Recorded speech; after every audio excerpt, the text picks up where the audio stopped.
자, 만약 어느 날 유튜브 서버가 완전히 리셋되어 단 3개의 유튜브 채널만 남고 모두 사라지게 된다면 어떻게 될까요? 이제 더 이상 유튜브 채널 개설이 불가능해지고 우리나라의 모든 사람들이 단 3개의 유튜브 채널만 구독하고 있다면 우리가 사는 세상은 어떻게 달라질까요? 사실 정말 말도 안 되는 소리 같죠. 하지만 놀랍게도 불과 30년 전만 해도 우리는 단 3개의 유튜브 채널만 구독하고 있었습니다. 그리고 그 채널의 이름은 바로 KBS, MBC, 그리고 SBS였습니다. 당시에는 모든 국민들이 같은 드라마를 봤고 같은 광고를 봤으며 같은 예능 프로그램을 시청했습니다. 그리고 이 세 채널에 광고를 할 수 있는 자원이 있는 회사, 즉 삼성이나 LG 같은 대기업들이 신제품 광고를 하면 전 국민이 모두 같은 제품을 원했었습니다. 이 TV는 유행을 주도했고 언론을 통제했으며 우리의 생각과 행동을 조종했습니다. 자, 그리고 이제 다시 2025년으로 돌아와 보겠습니다. 세상은 불과 30년 사이에 완전히 달라졌습니다. 세상이 달라졌다는 건 돈을 버는 방식도 달라지고 있다는 뜻이겠죠. 저는 나만의 제품을 만드는 분들을 돕는 그리팅이고요. 오늘의 주제는 2025년에 반드시 시작해야 될 사업입니다. 우리는 모두 각기 다른 욕구를 가지고 있습니다. 이 욕구, 그러니까 이 취향이 비슷한 사람은 있을 수 있지만 취향이 완벽하게 같은 사람은 존재할 수가 없겠죠. 하지만 불과 30년 전만 해도 정말 많은 사람들이 똑같은 취향을 갖고 있었습니다. 그 이유는 앞서 잠깐 말씀드린 대로 우리가 새로운 물건을 접할 수 있는 기회가 너무 극단적으로 제한되어 있었기 때문입니다. 당시에는 어떤 유명 연예인이 옷을 입고 나오면 다음 날부터 모두가 같은 옷을 입고 다녔습니다. 대기업이 신제품 광고를 시작하면 전 국민이 같은 제품을 원했습니다. 따라서 당연하게도 이 시기에는 대기업이 산업을 주도했습니다. TV에 광고를 내보낼 수 있을 정도로 충분한 자원을 가진 대기업들이 모든 사람들의 욕구를 조종하면서 엄청난 성장을 이뤘습니다. 당시 소비자들의 구매 패턴은 아주 단순했습니다. TV에서 새로운 제품을 보면 자연스럽게 그걸 원하게 됐고 얼마 안 가서 그 제품을 구매합니다. 또는 친구가 사용하는 제품을 보고 그 제품을 원하게 돼서 구매합니다. 우리는 친구의 의견을 전적으로 신뢰하는 경향이 있거든요. 자, 결국 당시 구매 패턴은 둘 중 하나였습니다. 단 3개 채널뿐인 TV에서 광고하는 제품을 구매하거나 아니면 이 친구들, 주변 사람들이 추천하는 제품을 구매했습니다. 하지만 이후에 중소방송사들이 생기고 결정적으로 유튜브가 생기면서 우리의 구매 패턴은 전혀 다른 방향으로 진화합니다. 이제 유튜브 채널은 전부 몇 개인지 알 수도 없을 만큼 많아졌습니다. 유튜브 구독 목록이 정확하게 같은 사람은 아마 이 세상에 존재하지 않을 겁니다. 네, 우리는 이제 각기 다른 것을 보면서 살고 있습니다. 각자 전부 다른 것을 보면서 살고 있기 때문에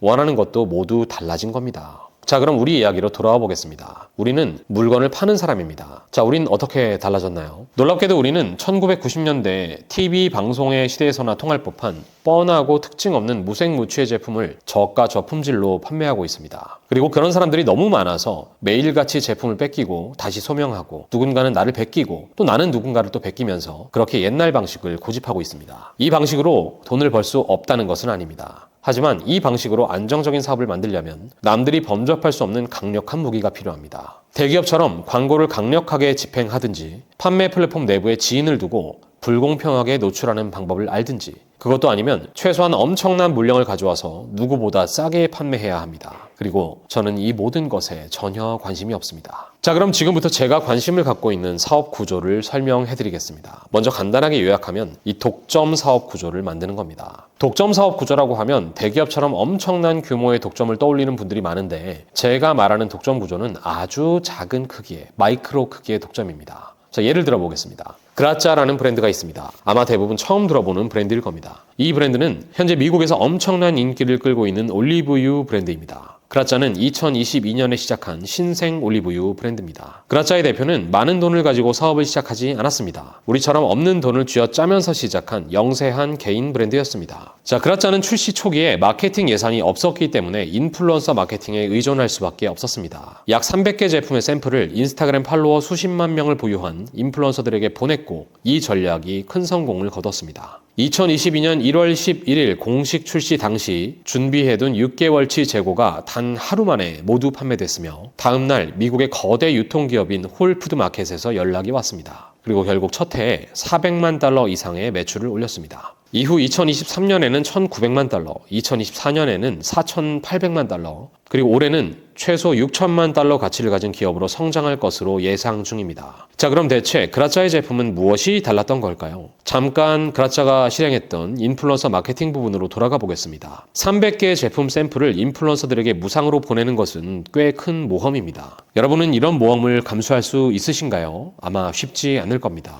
그 이유는 남들도 파는 제품을 경쟁자들보다 더 비싸게 올려놓고 귀찮아서 대충 아무거나 구매하는 고객들에게만 판매할 수 있는 제품을 억지로 강매하고 있는 중이니까요. 인플루언서들은 그런 제품을 절대로 광고해주지 않습니다. 아무리 많은 돈을 준다고 해도 아마 고민하고 거절할 겁니다. 하지만 그라짜의 제품은 광고비도 없이 수많은 인플루언서들이 자발적으로 광고를 해줬습니다. 과연 그라짜의 제품에는 어떤 비밀이 숨겨져 있는 걸까요? 자, 그라짜는 먼저 올리브유 용기를 바꿨습니다. 우리가 잘 알고 있는 스리라차 소스의 용기에 올리브유를 담고 엑스트라 버진, 퓨어, 포마스 등의 복잡한 이름을 완전히 배제하고 조리용 올리브 오일과 뿌려서 바로 먹는 올리브 오일, 딱 두 가지 제품으로 소비자들이 아주 직관적으로 용도를 알 수 있는 제품을 출시했습니다. 기존의 올리브유 시장에서 고급 올리브유는 모두 2리터짜리 크고 무거운 유리병에 담겨 출시하고 있었습니다. 하지만 그라짜는 그렇게 거대하고 조리 시에 사용하기도 어려운 용기를 사용하는 것은 소비자들에게 큰 불편이라고 생각했습니다. 그라짜는 이 불편을 개선합니다. 이제까지 시장에서 그 누구도 해결해 준 적이 없는 문제인 깨지기 쉽고 무겁고 사용하기 어려운 용기를 작고 컴팩트한 플라스틱 병에 담아 해결했습니다. 그라짜는 컴팩트하면서 사용하기 쉬운 용기에 담은 올리브유라는 아주 쉽고 간단한 아이디어로 올리브유라는 거대한 레드오션 시장에서 작은 독점 구조를 만들었습니다. 자, 여기서 예상할 수 있는 질문은 그럼 분명히 경쟁자들이 제품을 베낄 텐데 그 문제는 어떻게 해결하나요? 입니다. 실제로 이후에 많은 카피 제품들이 시장에 등장했지만 독점 구조를 만들어낸 브랜드는 시장에서 카피 제품들에게 휘둘리지 않습니다. 카피 제품들은 모두 짝퉁이라는 오명을 쓰고 시작할 수밖에 없고 일반적인 고객들은 가격이 조금 싸다고 해서 짝퉁 제품을 구매하는 모험을 하려 하지 않습니다. 우리가 유독 제품 베끼기에 민감한 이유는 사실 우리가 판매하고 있는 제품이 애초에 오리지널리티가 전혀 없는 남들과 아무 차별성이 없는 제품이기 때문입니다. 누군가 내 제품을 카피해서 나보다 더 낮은 가격에 판매한다고 해도 이미 독점적인 지위를 얻은 제품의 위상은 절대로 흔들리지 않습니다. 이걸 흔들어서 시장 지배 구조를 역전하려면 브랜드를 만든 사람보다 10배의 시간과 자원을 투자해야만 합니다. 그래서 대기업들이 독점 구조를 만들어낸 브랜드를 큰 돈을 들여 인수하는 겁니다. 대기업이 그런 브랜드를 만들어낼 능력과 자원이 부족할까요? 절대로 그럴 리가 없습니다. 대기업은 그냥 아주